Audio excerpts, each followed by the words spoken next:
उत्तर प्रदेश में लगातार पिछले कुछ दिनों में आलिम दीन के कत्ल की खबर सामने आ रही है। आपने देखा कि किस तरह से उत्तर प्रदेश के प्रतापगढ़ से पहले खबर सामने आई कि वहाँ पर जमीयत उलमाए हिंद के सदर जो प्रतापगढ़ के थे मौलाना फारूक साहब, उनका कत्ल कर दिया गया। उन्हें जो है कुछ लोगों ने अपने घर पे बुलाया और उन लोगों ने जो है गैर मुस्लिम लोगों ने उन्हें बुलाया और बुला करके उनका कत्ल कर दिया। पुलिस प्रशासन उस पूरे मामले को लेकर के खोजबीन कर रही थी। अभी ये खबर मिली है 10-15 मिनट पहले कि पुलिस ने एक शख्स को जो है गिरफ्तार किया है।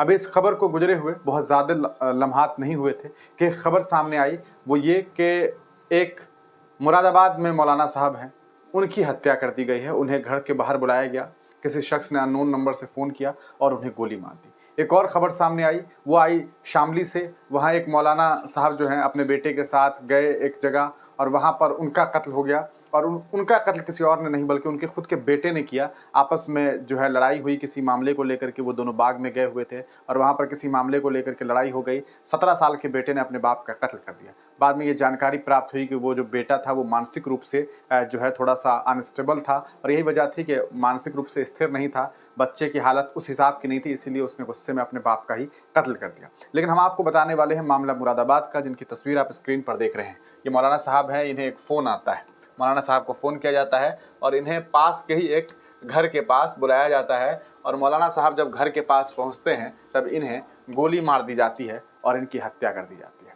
ये उस उत्तर प्रदेश का हाल है जहां पर ये बताने की कोशिश की जाती है वहां की सरकार की तरफ से कि यहाँ गुंडाई नहीं चलती है, लेकिन पिछले 2 दिनों के अंदर 3 दिनों के अंदर जो है लगभग 3 उलेमाओं की हत्याएं जो है ये एक बहुत बहुत बड़ी खबर है, लेकिन इस पर चर्चाएं नहीं हो रही है। आपको बता दें, ये जनाब मस्जिद के इमाम थे और मस्जिद के इमामत करते हैं अपने गांव के, अपने ग्रामीण के एक मस्जिद में जो है अपने गांव के एक मस्जिद में ये इमामत करते हैं और वहीं पर इनकी हत्या कर दी गई। पूरा मामला किस तरह से है और क्या कुछ बातें हैं, हम उसको लेकर के आपको जानकारी देते हैं और आपको बताते हैं कि क्या कुछ हुआ है। लेकिन इससे पहले आपको हम सुनाते हैं इस पूरे मामले पर पुलिस प्रशासन ने असल में क्या बयान दिया। ये आज सुबह पुलिस को सूचना मिली कि यहाँ भैंसिया गांव में एक मौलाना अकरम नाम के एक व्यक्ति, तो घर के ही बगल में एक खंडहरनुमा एक जो मकान बना है वहाँ पर वो उनको किसी ने गोली मारी। पुलिस ने मौके पाकर देखा, उनकी वहाँ मृत्यु हो चुकी थी। बॉडी को पोस्टमार्टम के लिए भिजवाया गया है, अभी हम लोग छानबीन कर रहे हैं। आज सुबह ये नमाज कराने भी नहीं गए थे, तो रात्रि में अपने घर से ही किसी के बुलाने पर संभवतः बाहर आए होंगे और रात में ही किसी में घटना हुई है। हम लोग इसकी अभी जानकारी कर रहे हैं, जल्दी छानबीन करके घटना का खुलासा किया जाएगा। कितनी गोली लगी सर? अभी प्रथम दृष्टया एक गोली है।